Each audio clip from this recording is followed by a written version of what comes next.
Όλοι σχεδόν έχουμε ακούσει για τους κλέφτες και τους αρματολούς και τη δράση τους στη διάρκεια της τουρκοκρατίας. Αλλά τι πραγματικά ήταν και πόσο σημαντικός ήταν ο ρόλος τους στην Επανάσταση?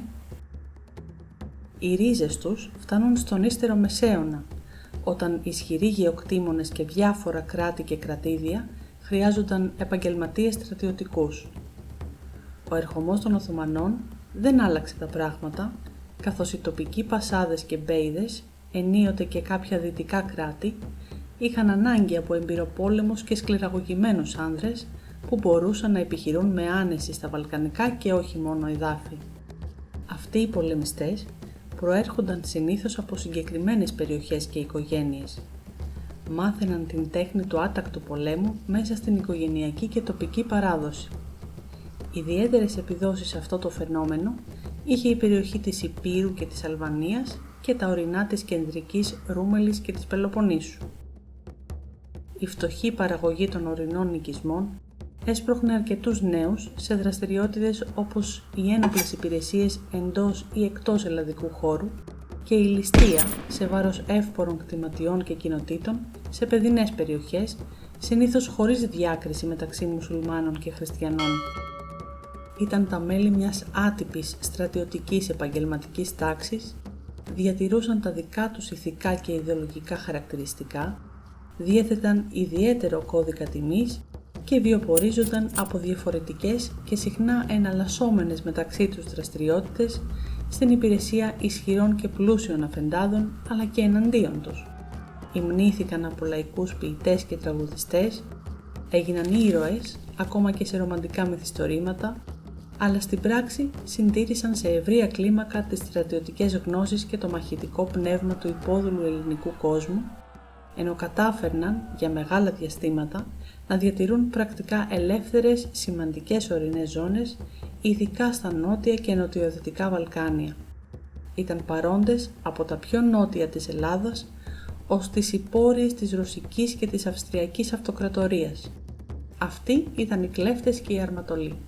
Κλέφτες ονομάζονταν όταν ασχολούνταν με τη διαρπαγή χρημάτων, ζώων και σοδιών ακόμα, ενώ αρματολοί ονομάστηκαν όταν έθεσαν τις δυνάμεις τους στη μισθωτή υπηρεσία των τοπικών Οθωμανών αρχόντων για να εκτελέσουν αστυνομικά και φορολογικά συχνά καθήκοντα, εξασφαλίζοντας τις περιοχές τους από τη δράση άλλων ενόπλων.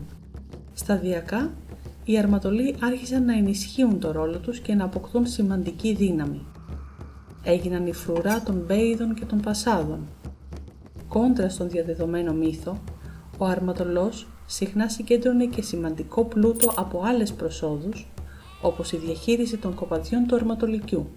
Δεν ήταν ασυνήθιστο ομάδες κλεφτών να αλλάζουν ρόλο, να γίνονται αρματολοί κάποιου πασά, καθώς συγκέντρωναν ισχυρή δύναμη στα χέρια τους και διαπραγματεύονταν ένα αρματολίκι ή επέστρεφαν στη ληστεία όταν τελείωνε η συμφωνία που είχαν κάνει.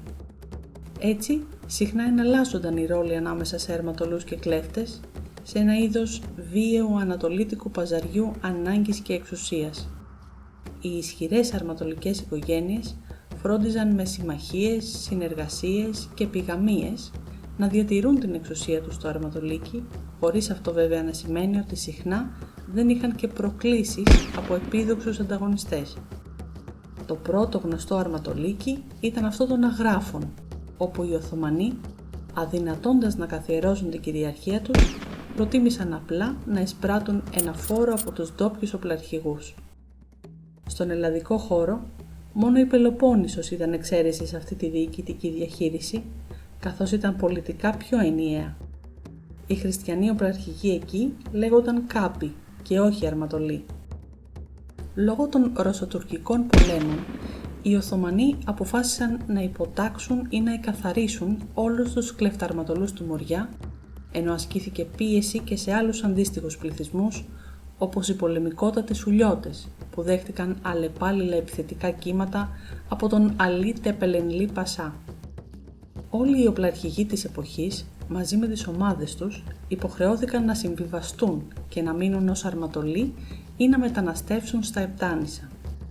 Εκεί στρατολογήθηκαν σε διάφορες τακτικές και ημιτακτικές μονάδες που συγκροτήθηκαν από τους Γάλλους, τους Ρώσους και τους Βρετανούς που απέκτησαν διαδοχικά τον έλεγχο των 7 νήσων.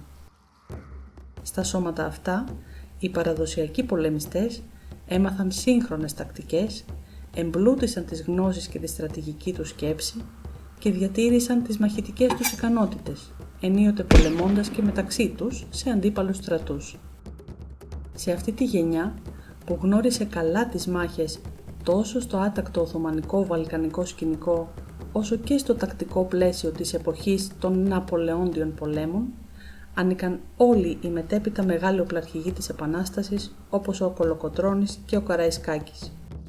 Οι κλεφταρματολοί, οι οποίοι αρχικά λειτουργούσαν αποκλειστικά με όρους ατομικού ή έστω τοπικού συμφέροντος, σταδιακά άρχισαν να ενστερνίζονται μια ευρύτερη ταυτότητα και το όραμα ενός ελεύθερου ελληνικού κράτους. Όταν η Επανάσταση ξέσπασε, πολλοί από αυτούς αποτέλεσαν το σκληρό πυρήνα των μάχημων της Επανάστασης και αγωνίστηκαν μέχρι θανάτου, όχι για τα γρόσια ή για κάποια προνόμια, ούτε για την εύνοια κάποιου μπέι, αλλά για την ελευθερία. Αν σου άρεσε αυτό το βίντεο, κάνε like. Στείλ το σε όσους θεωρείς ότι θα το βρουν ενδιαφέρον. Κάνε subscribe στο κανάλι για να μην χάνεις επεισόδιο και αν θες να σε ειδοποιούμε για κάθε νέο βίντεο που ανεβαίνει, κάνε κλικ στο καμπανάκι.